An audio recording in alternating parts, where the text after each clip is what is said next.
Okay, Peacemaker Season 2. Before I talk about my thoughts on Peacemaker Season 1, not Season 1. That's what I'm about to talk about. What I thought about Peacemaker 1. You know what my heart before we read the season premiere, and I'm getting really close and into your face. Okay. Off of your face. I'm not in your face anymore. Anyway, before I talk about Peacemaker Season 2, I would want to say what I thought about Peacemaker Season 1. There we go. Blah. So I thought Peacemaker Season 1 was great. I really, really liked it. In fact, I would almost say I loved it. I loved it a lot. It was very good. So what do I think about Peacemaker Season 2? It's pretty flippin' fantastic. It's not 1 minute counter. I don't want to, get demonetized. It's not, we gotta wait till 1 minute. But yeah, it was flippin' fantastic. It was pretty great. The Season 2 premiere was. I did have some issues. So first off, I feel like just to be the biggest nerd in the galaxy, the guardian of the galaxy, other James Gunn thing, I feel like I do need to mention, so what's DC, what have they changed about Season 1 just for the DCU? Not much. Almost everything in Peacemaker Season 1 is canon, except in the recap, because the Justice League doesn't exist yet in the DCU, they edit out Andy Bio saying Justice League to Justice Gang, and then the Justice Gang shows up at the end instead of the Justice League. And Peacemaker gets interviewed by the Justice Gang. And then that's pretty much it. Oh, they do mention Lex Luthor and Belle Reve. Oh, and obviously Rick Flag Sr., he's in the trailer. He's a big part of the show now.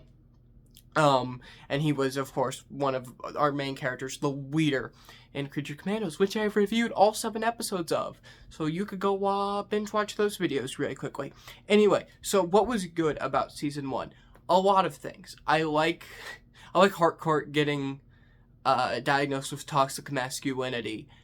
And honestly, she kind of does have toxic masculinity. I mean, she does, she kind of, here's the thing. She's only getting diagnosed with something she clearly doesn't have. How could she have toxic masculinity? She's a girl. But, she is very aggressive, which I've heard is toxic masculinity. And it probably is. Shit, do I have toxic masculinity? Completely off topic. I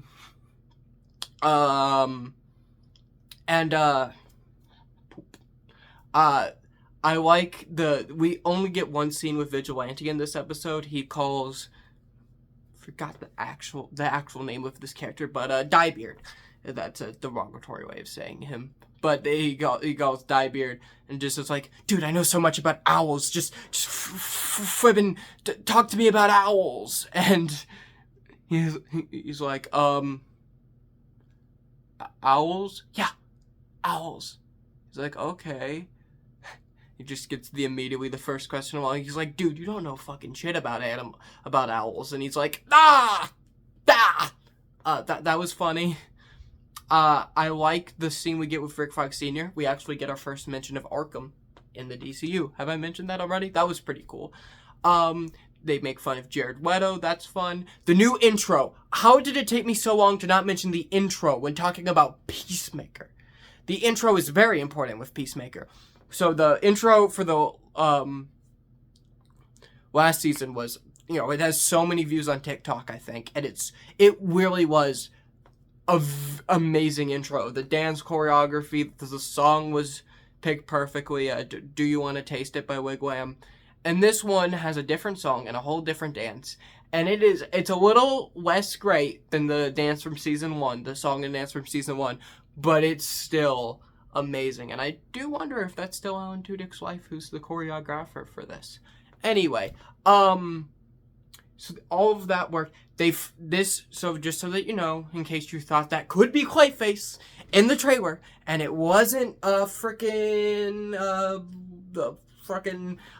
Peacemaker from an alternate universe, I just need to tell you, it is Peacemaker from an alternate universe, but the story they do, it's probably the one you guessed they would do, but it is an interesting one. It's him from an alternate universe where his brother didn't die, and his dad loves him and his brother loves him. But from the way they talk about killing dimensional imps, which are actually just people, like Mr. Mixie and Batmite are just kind of people. They talk about killing them, and he's like, one jacked off in my car. It's like, okay, well, those are fucking people, dude. But so he's still a horrible, racist piece of shit. He's still a fucking white dragon. He's still a horrible person. And in this universe, Chris probably did turn out to be a horrible person. Because he had more love from his dad. But, okay, negatives. I have one major negative.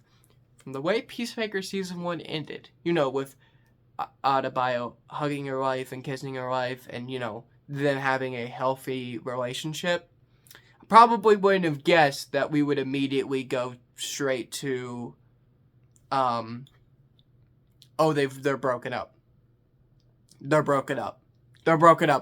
She got kicked out of the house. They're now separated. I don't love you anymore. I was slain and shown the door. Ain't no room here anymore. Ain't no breathing. Anyway, that's a song that's in the Season 1 soundtrack. Anyway, what? They, loved the shit out of each other. And her wife was pretty compassionate towards her being a murderer now. And, nope, they're broken up now? Really? That's what we're doing? That's shitty. Also, I just want to mention the funniest line in this episode. I didn't get to it yet in the positives. So, quick aside, is, said one of my powers was sucking dick. That's not a fucking insult. That's a, compliment. That's a good line. So altogether, I give it an A-. This was an amazing season premiere. I'm very interested to see where Peacemaker Season 2 continues from here.